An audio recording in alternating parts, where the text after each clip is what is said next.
Grab a sheet, get some coffee, let me pray, and we'll start week 2. Let's bow. And let's remember, most of you guys probably know, you watch the news, this shooting in Florida is obviously horrendous.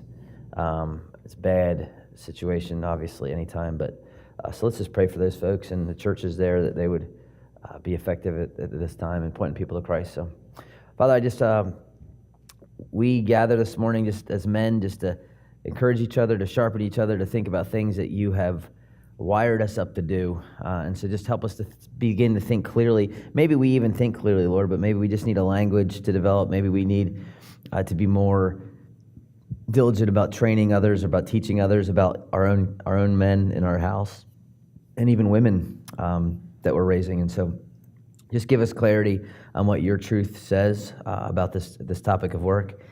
We pray that for those right now in Florida, and just the devastation and these teenagers that have experienced something that they'll take with them forever, for the loss of life.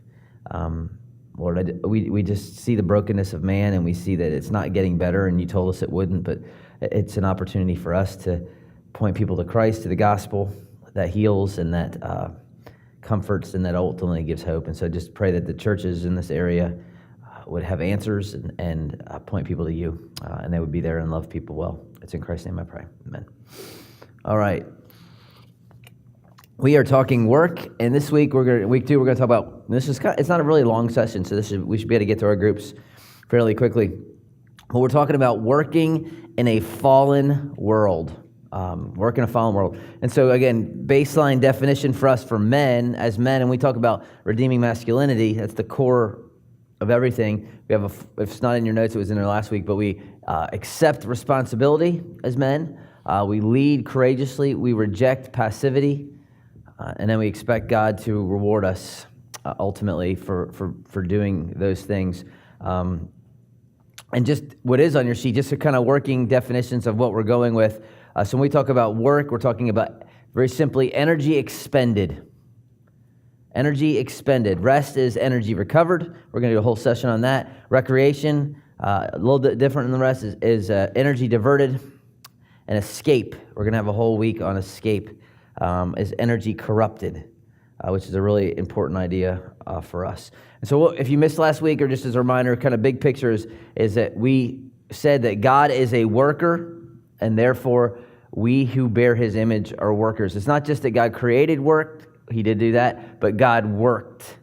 And so one of the things about being made in the image of God is that we reflect God and carry that weight. And one of the ways is working. One of the books that you might want to read is Every Good Endeavor by Keller. It's a kind of his theology of work. It's got some good stuff in it. There's one quote that I put on your sheet, and here it is. It says, "Indeed, the Bible does not say that we should work one day and rest 6, or that work and rest should be balanced evenly, but directs us to the opposite ratio. Leisure and rest are great goods, but we can take only so much of them."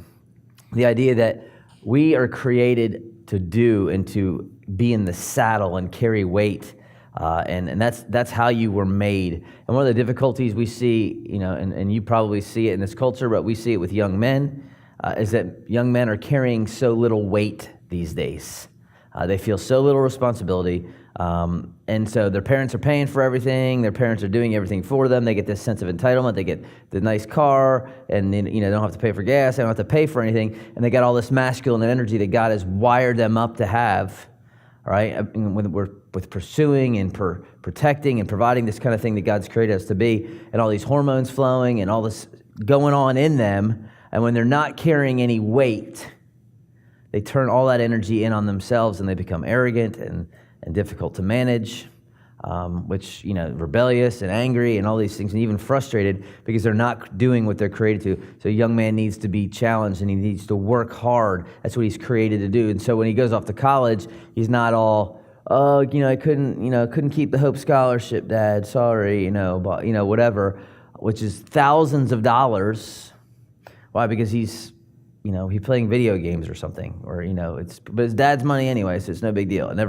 His dad will just write the check. And so that idea of, no, you were created to move and do something. It's work 6 days, rest one day, right? That's 85% of the time we're to be doing something. And that's not just career. I'm not saying 85% of your time at your career, but there should be cultivation, production, 85% of your time. And that's raising kids, disciplining kids, training kids, ministering to others, doing something that's central to being masculine, that's central to being man.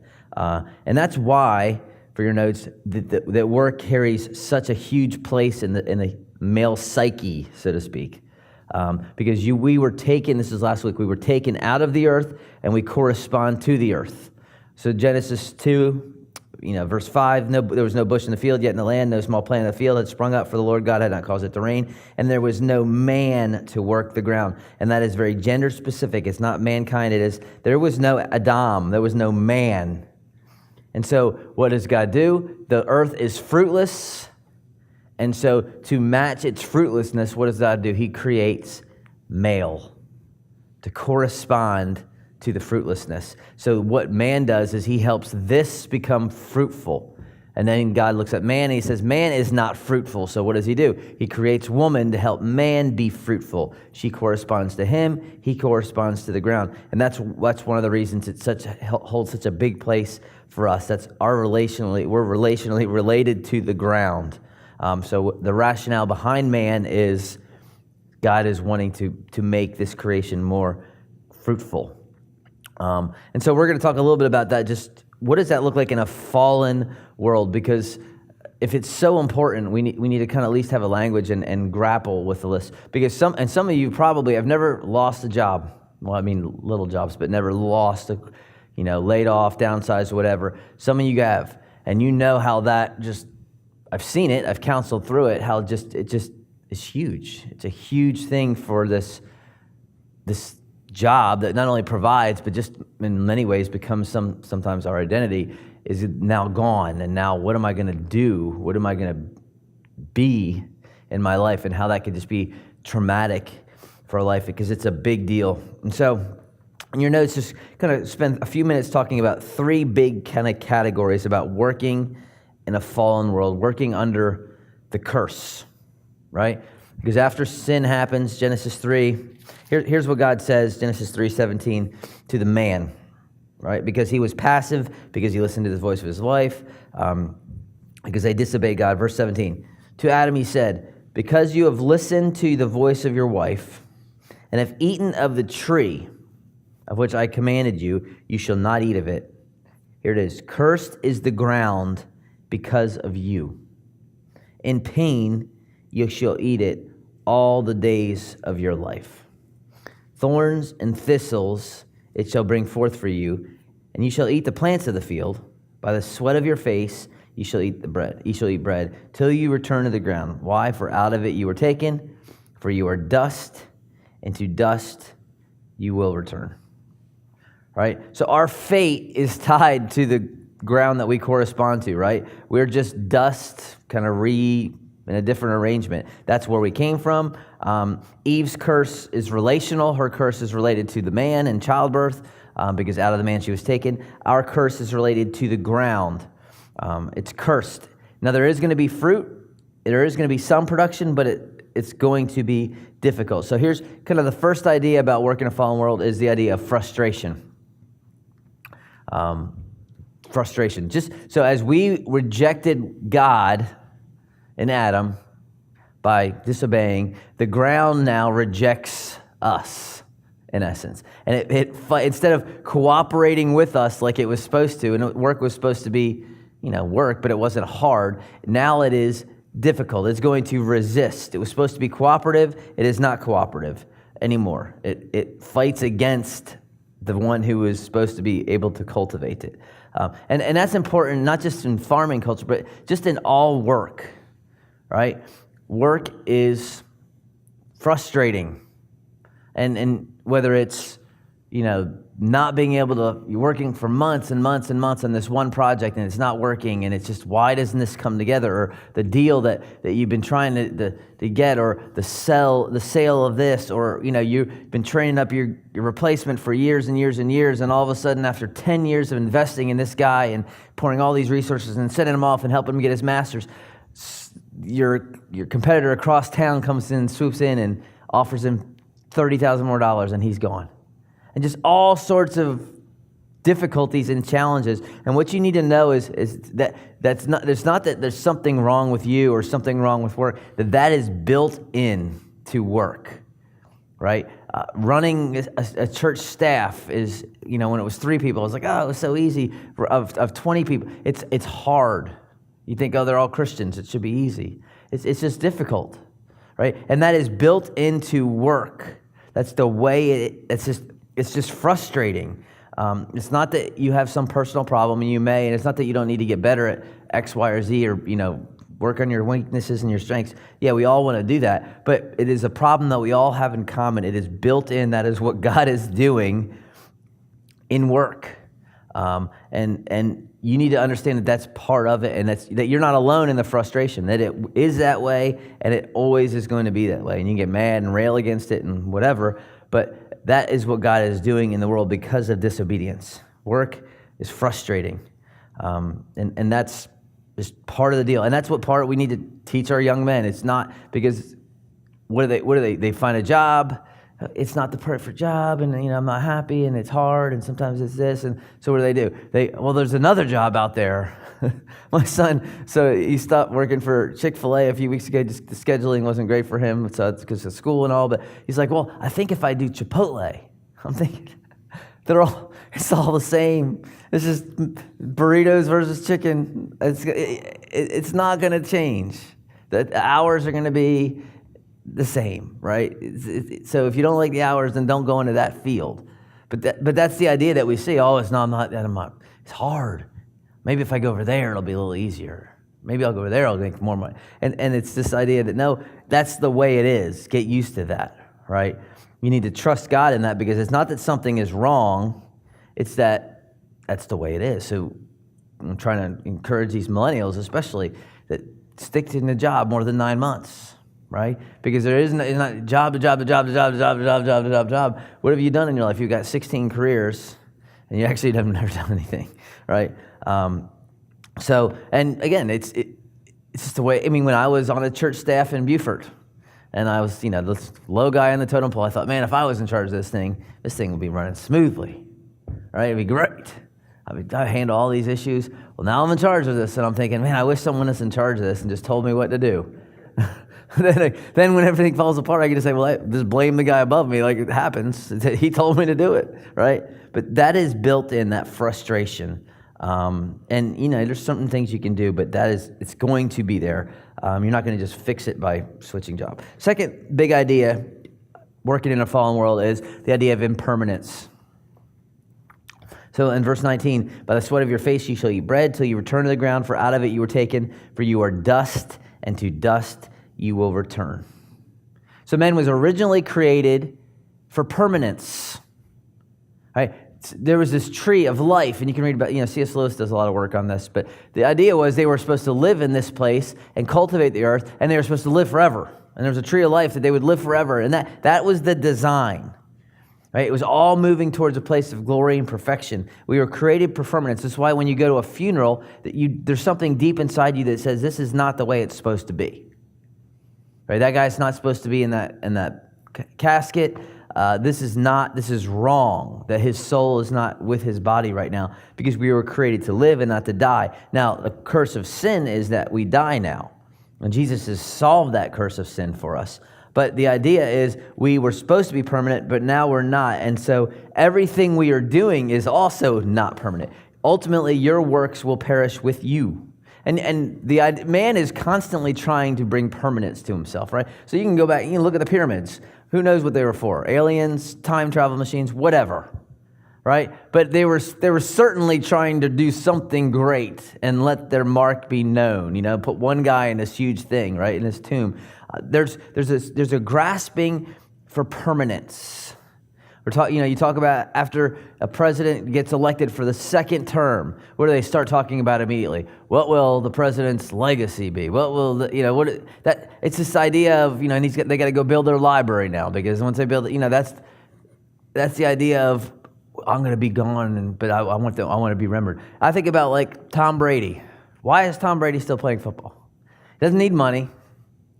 He's already considered the greatest of all time. He wants, he wants to go down with 6 this, and he wants to get, and then it's going to be 7 this, and it's this idea of I want to be remembered, I want to be permanence, and no one cares about Terry Bradshaw anymore, who won like 4 rings in like 5 years or something, right? Or one person cares about Terry Bradshaw, somebody does, yes. right? I mean, I'm like, that guy was the greatest of all time at one point. But no one cares. He's just a funny old man now that just makes funny jokes. What's that? Still bald. He's still bald, yes. But that idea is built into work as well, right? That not only is it going to be, and again, this is not necessarily the most encouraging message this morning, right? All your work is impermanent, and you will be frustrated. Welcome to 6:30 this morning. But we want to think biblically about this idea, so then when we have a redeemed view of it, we can at least have a foundation there. That everything you'd have and you work for is impermanent. You builders, building great structures and great houses and make people happy, or managing this, building this brand new plane, or whatever, designing this new website, or whatever it is. It may be new now, and it will be crumbling in 100 years, and no one will care, and they'll be tearing it down, right? And that can be like, oh, well, great, then why do anything? No, that's part of it, but we need to understand that that's built in as well because of the curse. And the challenge for us is we're saying you're created to work, you're created to do these things, you're wired up to do these things, this is how God made you. And on the other side, we're saying, yet you're going to be frustrated and it's impermanent. You're like, well, where's the hope in that? Well, we'll talk a little bit about that. But if we don't grasp those, even the third big idea, the third idea of falling in a work in a fallen world will crush us even more. And so because the earth will respond a little bit, it's going to be frustrating, but it does say there's going to be some fruit from it, and you are going to die, but Jesus has solved that problem with his death and resurrection. But let's talk about the third one, which is idolatry. So they're cast out of the garden. Their relationship with God is ruptured. And now, because of sin, the heart of man is twisted in on itself, and it has become idolatrous. And so now, instead of worshiping the Creator, we worship creation and created things.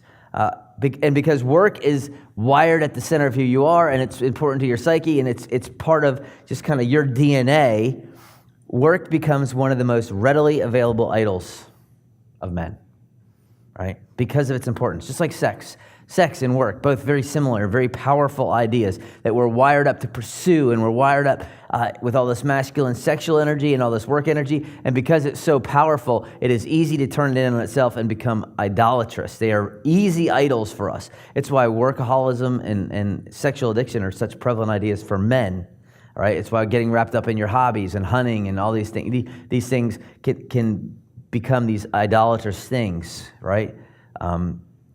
Instead of turning to God in worship, we turn to that which He's created us to do in some ways. And we may be doing, may it be, ultimately what we're trying to do is solve the problem of impermanence and frustration with work.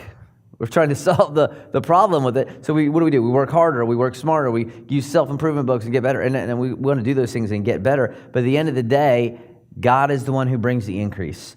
God is the one who brings the fruit. And understanding the first two, it produces humility, which is what we're looking for. And so again, there's the idol for the young folks of looking for the perfect job. If I find the perfect job that's crafted just for me, right? Just tailored for me, just suited for me, then I will be fulfilled and be happy. No, because it will always be frustrating and it'll always be impermanent. The curse will always be there, right? So the quest for more of this or more money or more whatever, or work harder or make people like me, make people approve of me, well, all these things, it's easy to turn that on yourself and become an idol, and make an idol your work, right? And asking it to do something that it can't deliver. And so that is built into the curse as well. And you think about our culture and our men, maybe not Savannah, Georgia, or maybe if you go to New York City or something like that, but even in Savannah, Georgia, how many men do you think in our church, let alone our community, that their work is their God, that they're waking up at 2 a.m. thinking about it, that they're putting aside the family right now because I'll just do this for 3 or 4 years and then I'll be in a place where I can go take trips with the boys and go do this with you, honey, and all these things. But right now, this is what I got to do. Or how many men completely train wreck their careers because they're like, I'm just not, this is hard, and they just don't know, and so they just jump to another this, and then they jump to another this because they think that getting in a new situation is going to fix the frustration, or they miss an opportunity to kind of work through a hard and difficult season, which God may be doing in their life to just kind of teach them some things. But they jumped too early, and they didn't really actually master anything. That's a problem we see, is no one's mastering anything anymore. I used to work in a steel mill, and these guys would be there 30, 40 years.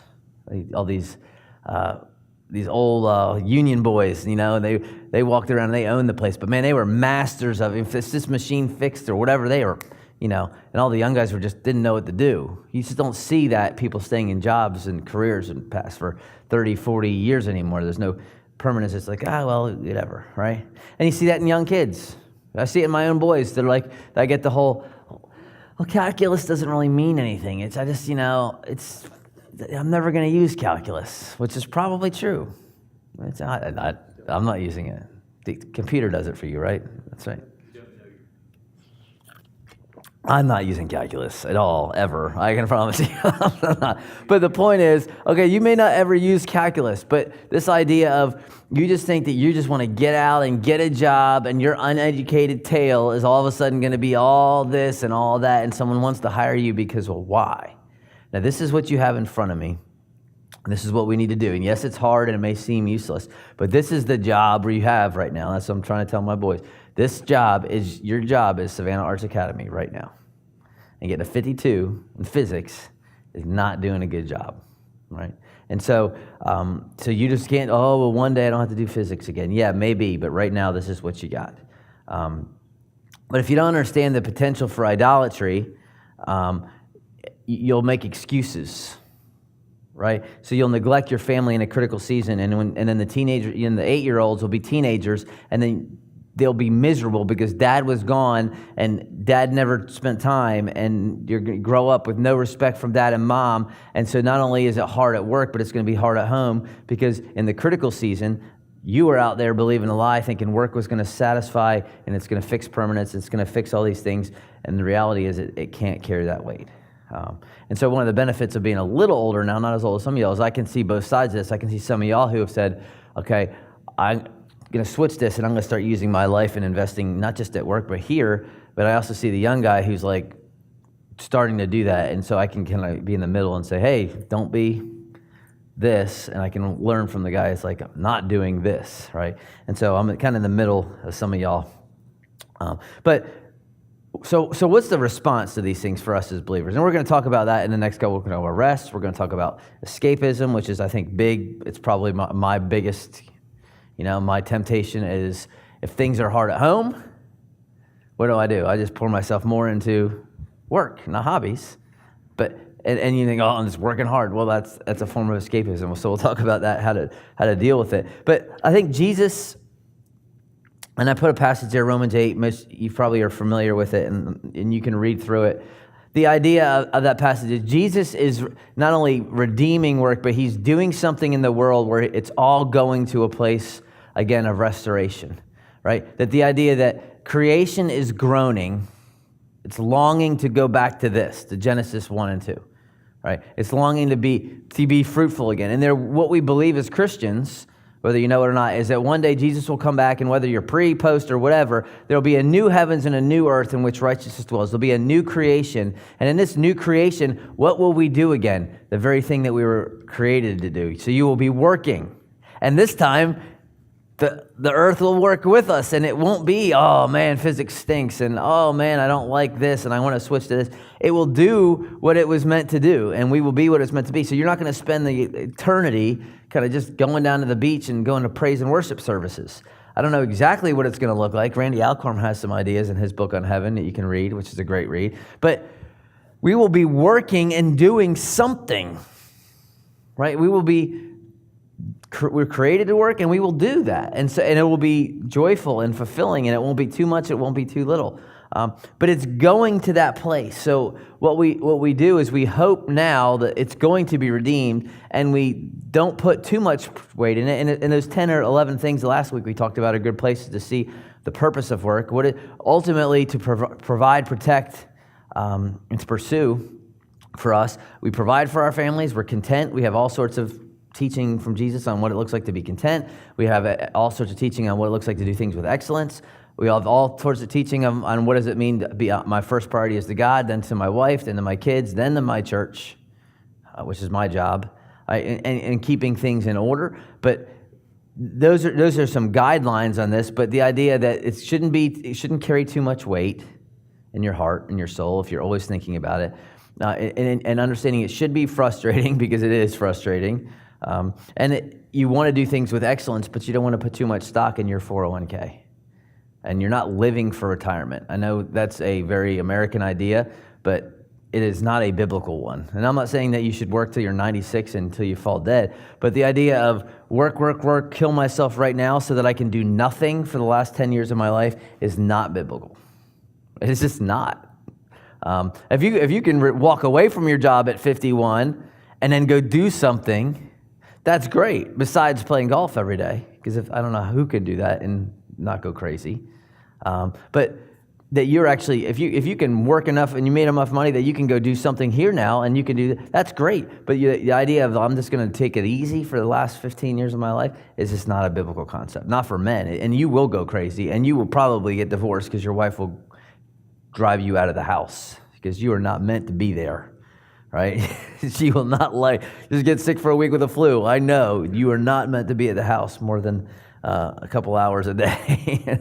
It's just not the way unless you have your own office somewhere, right? So that's the idea that we look biblically. Okay, I'm gonna provide. All right, it's an opportunity for be a blessing to the community, an opportunity for me to be a blessing to other people. It's an opportunity for me to be generous. It's an opportunity to me for the gospel. We looked at all those things last week, but it is not the end all be all. It is not my God. It is a way in which I worship my God, and that's trying to keep that balance as hard as men, I know, when there's just one more thing to do. But that's between you and God, and I'll trust that you will, maybe talk with your wife. But just, it is a frustrating but yet redeemed thing, and that's where we're going. But the three big ideas that it is frustrating, but that's across the board. And it is not permanent, but that doesn't mean we just blow it off. And it does have the capability to become the object of our worship and our identity, which we need to come back to where our worship is and where our true God is, and that is in Christ. So that's what Jesus is doing in the world. We got perfect 30 minutes again, man, right on the dot.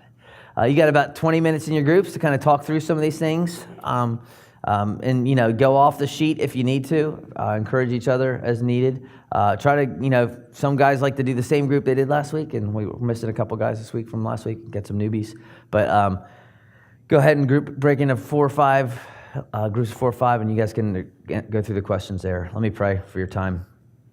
Father, and this is really the best time of the morning, just getting to be with some men and talk through these things. Older, younger, experience it just runs deep in this room. And so I just pray that would be an encouragement to others. Give wisdom to the older guys to speak down into the younger guys on things, and even being transparent on the good things that they've done and the bad, and how they missed it and how they would do things differently, just so we can sharpen each other, just so we can be men that you've created us to be, to balance this thing of work that is so vital to our soul, but also not the end-all, be-all. And so help us in that, in Christ's name, amen.